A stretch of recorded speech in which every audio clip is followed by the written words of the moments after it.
iteka n'umunezero ntangere vyo gusubira kubana namwe banywanyi bacu mubana natwe makuru n'ibiganiro vya misi yose tubandanya gushikiriza kuri no mbonesha kure yacu rino yanyu Muhuza TV. Uyu numwe tugiye kubageza ko amakuru agezwe ko ariko aravugwa nga mu gihugu c'u Burundi, hakaba ari amakuru tuza kugaruka kuri vyinshi bigiye bitandukanye. Na makuru muza kumvirizamwo abantu benshi bagiye bakomenga muri politike y'igihugu c'u Burundi, aho muza kumvirizamwo wari umuyobozi mukuru banki nkuru y'igihugu Dieudonné Murengerantwari kuri ubu ariko arabarizwa mu ibohero rikuru rya Mpimba. Muraza kumvirizamwo kandi ibirabana n'umutamukanyi w'umukuru w'igihugu muri iyi dosiye Angelina Ndayishimiye, ndetse n'ingene Dieudonné Murengerantwari yoba yarapfunzwe azira kutanyegeza neza miliyoni y'amadolari ahabwa rimwe mu mashirahamwe yegukira umutambukanyi w'umukuru w'igihugu. Ivyo ifatwa rya Dieudonné Murengerantwari vyatanguye kunugwanugwa n'abakora mu banki nkuru y'igihugu ndetse nabo mu biro vy'umukuru w'igihugu, igihe ikigega c'isi yose FMI cari caje gukora ibiharuro nga mu gihugu c'u Burundi, aho akaba naho haturutse ko bagirije umukuru w'igihugu Varisto Ndayishimiye kariwe musuma mukuru mu gihugu c'u Burundi. Ndayishimiye we agatangaza ko bamushira ko ubusuma bukorwa n'abandi bategetsi. Kuri ubu Dieudonné Murengerantwari yahora arongoye banki nkuru y'igihugu BRB yarahagaritswe, akaba yari yahagaritswe ku igenekerezo y'indwi ukwezi kwa Gitugutu uyu mwaka w'ibihumbi 2023, inyuma y'ukwezi n'inusu rero yaramaze mu gasho k'iperereza, akaba yarinjijwe ibohero rikuru rya Mpimba. Yashikirijwe aho bita muri quartier Minera Dirite. Dieudonné Murengerantwari akaba akurikiranwa ku vyaha birimwo guhungabanya ubutunzi bw'igihugu, kwaka ibiturire, gukoresha amafaranga ava mu vyaha ndetse no kunyuruza amatungo y'igihugu.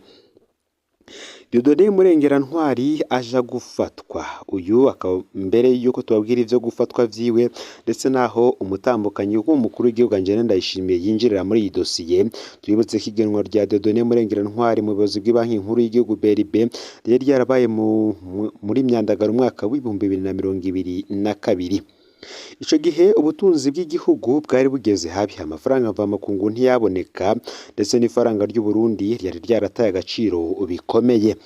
Ibi vyose bikaba biri no mu vyari vyagirizwa Guillaume Bunyoni kari we winyegeje inyuma y'ibura ry'ivyankenerwa vyose nga mu gihugu c'u Burundi, harimwo n'ubundi aya mafaranga mvamakungu nk'amadolari ndetse n'amayero y'itoro, isukari, inyobwa za Braludi ndetse n'ibindi vyinshi bitandukanye, harimwo n'umwavu w'ikizungu ihingurwa n'ihinguriro FOMI. Dieudonné Murengerantwari yafashwe n'abakozi b'iperereza. Tubibutse ko kandi rigenwa rya Dieudonné Murengerantwari ryakurikiwe n'ibogozwa ry'uwari umushikiranganje wa mbere Guillaume Bunyoni, kuri ubu nawe ategereje kumenya igihano sentare izomufatira, hamwe n'abandi bashikiranganje cane cane abahoze bakorana na Nkurunziza mw'ibanga ntangere. Dieudonné Murengerantwari akaba ari yihutiye gukorana na Perezida Varisto Ndayishimiye be n'umushikiranganje wa mbere Gervais Ndirakobuca umugambi wo guhindura amafaranga ibipapuro, umugambi washizwe mu ngiro muri Ruheshi umwaka w'ibihumbi 2023. Bamwe banavuga ko uyu mugambi wo gukiza ubutunzi bw'igihugu, uyu mugambi usa n'uwunyuye ibintu, amafaranga kuri ubu ngo ntakiboneka. Abantu benshi baridoga ko batagishobora no gukura amafaranga bashaka ku makonte yabo mu mabanki, aho kandi n'ubundi gusubira kubika amafaranga mu mazu vyaciye vyongerekanya. Aja gufatwa yafashwe n'abakozi b'iperereza. Dieudonné Murengerantwari akaba yarafashwe havanywe mu rugo muhiriwe, aho yariko yitegurira urugendo rwamushikana hanze y'imbizi y'igihugu c'u Burundi, aho yari yitavye inama. Ngayo rero amakuru tugiye kubageza ko ese umutambukanyi w'umukuru w'igihugu ahurahe n'iyo dosiye y'ipfungwa rya Dieudonné Murengerantwari. Ese amafaranga bavuga ko yaherezaga rimwe mu mashirahamwe amwegukirayo nayahe? Iryo shirahamwe ryo ni irihe? Ufyonde subscribe canke sabone niba utari wafyonda ko kugira ngo utoje ucikanwa nayo dushikiriza. Usangize kandi amakuru bagenza aho baherereye hose kugira ngo nabo baje bashikirwa niba biriko biravugwa bigezwe ko ngaha mu gihugu c'u Burundi, hanze y'imbizi y'igihugu c'u Burundi ndetse no makungu ya kure. Dieudonné Murengerantwari umushikirizamanza kizigenza wa Repubulika akaba yagiriza Dieudonné Murengerantwari yahoze arongoye banki nkuru y'igihugu ivyaha birimo guhungabanya ubutunzi bw'igihugu. Ibi vyo tukaza kubigaruka ko mu buryo burambuye mu itangazo ryashizwe habona n'umushikirizamanza kizigenza wa Repubulika. Dieudonné Murengerantwari kuri ubu apfungiwe mw'ibohero rikuru rya Mpimba, akaba akurikiranwa ku vyaha birimo guhungabanya ubutunzi bw'igihugu, kwakira ibiturire, gukoresha amafaranga ava mu vyaha no kunyuruza amatungo y'igihugu. Hari amasoko avuga ko Dieudonné Murengerantwari azira kuba atarashoboye kunyegeza ko hari amafaranga menshi y'igihugu akoreshwa n'umuryango w'umukuru w'igihugu mu buryo budahuye n'amategeko.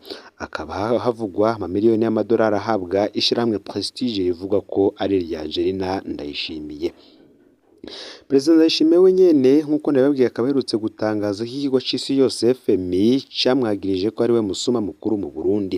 Twibutse ko iri shirahamwe Prestige rivugwa ko ryegukiye umutambukanyi w'umukuru w'igihugu ari ryo shirahamwe kuri ubu ryoba ryarasimbuye ishirahamwe ryari rifiswe n'uwari umushikiranganji wa mbere Arengiyome Bunyoni yajejwe kunguruza igitoro kiva mu gihugu ca Tanzania gushika ngaha mu gihugu c'u Burundi.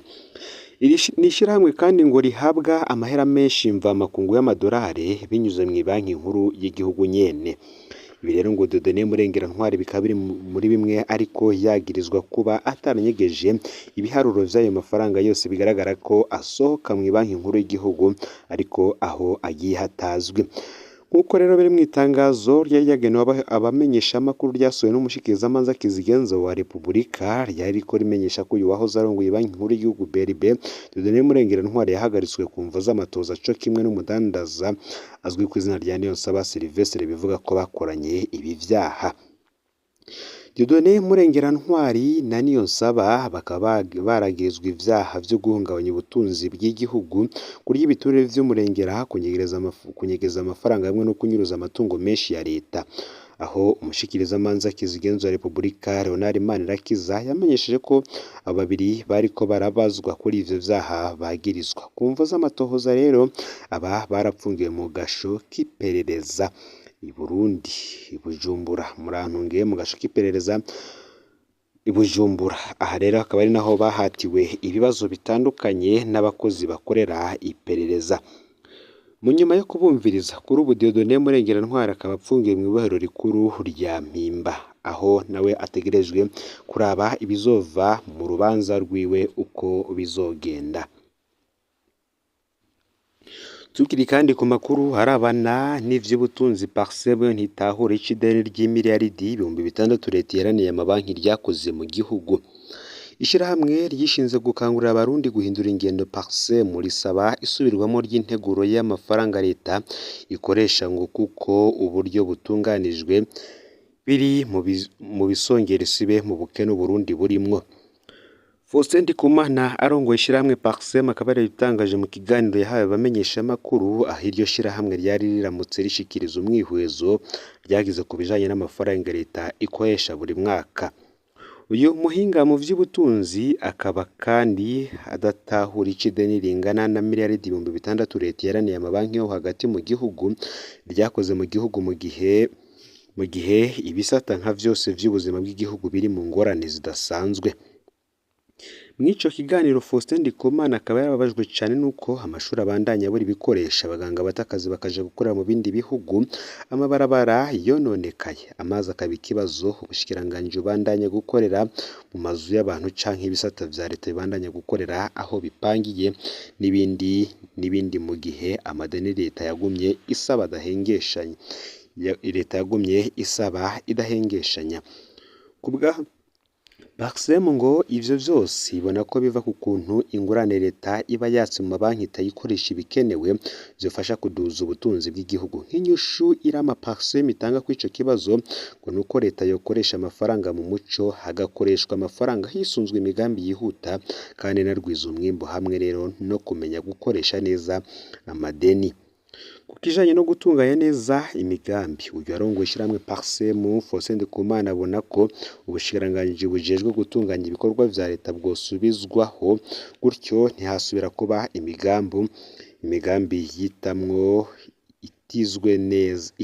itizwe neza bikarangira atakarusho izaniye igihugu. Rero niyo ariko avugwa mu gisata cy'ubutunzi, gusa tubibutse ko n'ubundi na Gabriel Rufyiri nawe arongoye ishyirahamwe Orukome nawe ubwiwe abona ibintu kumwe na Faustin Ndikumana, aho nawe yibajije ico iri deni leta ifitiye amabanki yose akorera mu Burundi ringana imiradi 600 yoba yarakoze.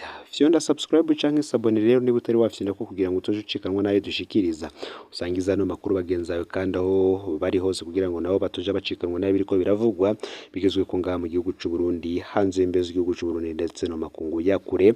No Mpuza TV Imana ibahezagire.